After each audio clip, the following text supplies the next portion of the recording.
Are we ready? Ready? Ready? Let me get a big yeah. There we go. This gentleman comes from Florence, Massachusetts. Please give it up for Mike OBrien.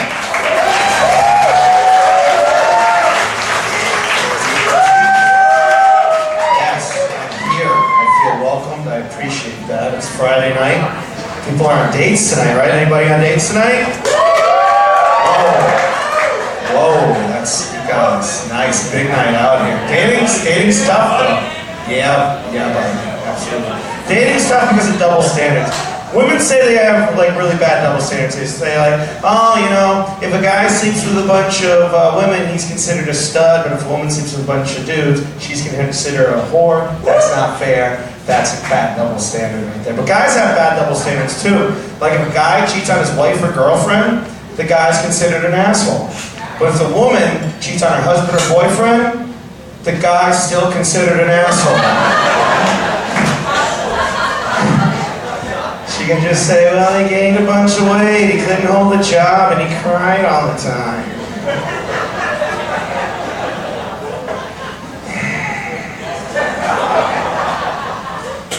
That was just a hypothetical situation. That did happen to me. And when that happened to me, my girlfriend and I, we broke up like most normal adults do, drunk on Thanksgiving. And when we had that last fight out of nowhere, she punched me in the face. I didn't see it coming. When I told all my friends that my girlfriend punched me in the face, they said the same thing. They said, oh my God, what did you say to her to make her punch you in the face? Which is ridiculous, because if a woman came up to me and told me that her boyfriend punched her in the face, my first response was, oh my God, what did you say to him to make him punch you in the face? She would punch me in the face, break her hand on my face, and call the cops for breaking her hand. And when the cop arrested me, he would say, sir, what did you say to her to make her punch you in the face? I met two different women this winter. I went on dates with two different women. The first one, fell in love immediately. Was out in LA, met her, went to this comedy show. Dave Chappelle showed up, just did like a 3-hour set out of nowhere, brought her back to her apartment. We started making outside of her apartment complex. Across the street was the fucking apartment complex that Whitey Bulger got arrested. I'm making out outside of Whitey Bulger's house. How fucking awesome is that? Yeah, it's pretty awesome. Now here I am and something. She tried to invite me up, she says, you know, I like you too much. I see a future in this. I don't want to rush things. So I was like, that's fine, cool. Second date, go out, go back to her place, things are getting hot and heavy, and she said, listen, I don't want to have sex with you. I like you too much. And I was like, that's me. I sleep with a lot of women I don't like, but okay, I understand. Third date, same thing, let's take it slow. Fourth date, we're about to consummate this relationship. Things are getting pretty hot and heavy. And finally she just looks at me, she says, listen, I need to tell you something first. I have an STD, and it's the worst one. I was like, oh my God, you have AIDS? She said, no, herpes. I was like, that's not the worst one. I don't know if you know how death works, but that's a lot worse than some scabs on your junk. So. She said, well, what do you want to do? I said, let's go get a pizza. And I felt like a jerk. I'm 35 years old now, you know? Like, things that were a big deal in your 20s can't be a big deal when you're 35. Like, when a woman had kids in her 20s, you're just like, I can't deal with that. When you're 35, you're like, that's something I have to deal with. Same with herpes, you know? Like, I was reading up on it. It's not that big of a deal anymore. Like, you don't really get outbreaks, you take some pills, it's really not that bad. 25% of them like, yeah, it really isn't. You guys are like, I'm not laughing at that. I'm not gonna... Nope, I'm here on a date, not laughing at that. Absolutely not. It's not funny, man. It's not funny. Being single and 35, you're just basically waiting for women to get divorced at this point, is what's happening.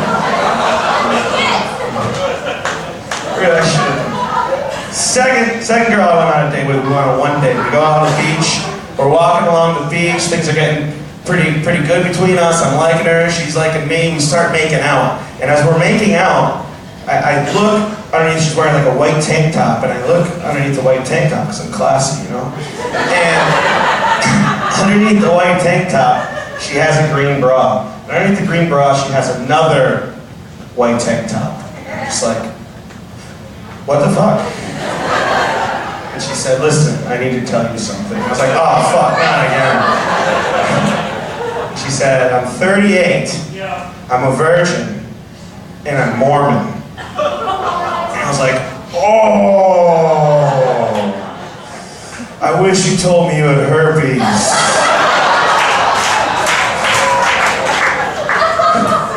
Because I understand how you get herpes. I have no idea how you get Mormon. That shit sounds confusing as fuck.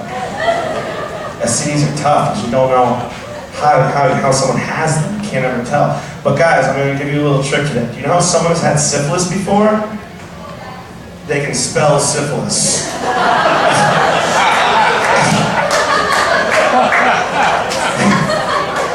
They've seen that word a lot.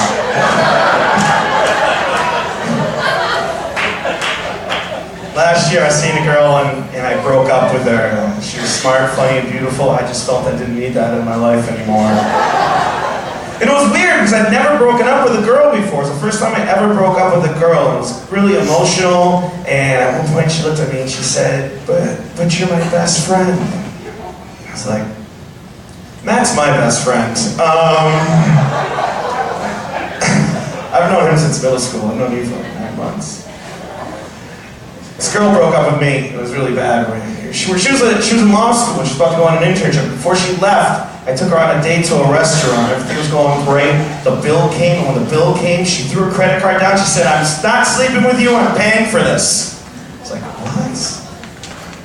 That's crazy. You could have just not invited me back to your place. You didn't need to announce to the waiter and surrounding tables that you would rather pay $160 than have sex with me. I found out I have a new job. I'm a reverse prostitute. Women pay me money to not have sex with me. Guys, I'm Michael O'Brien.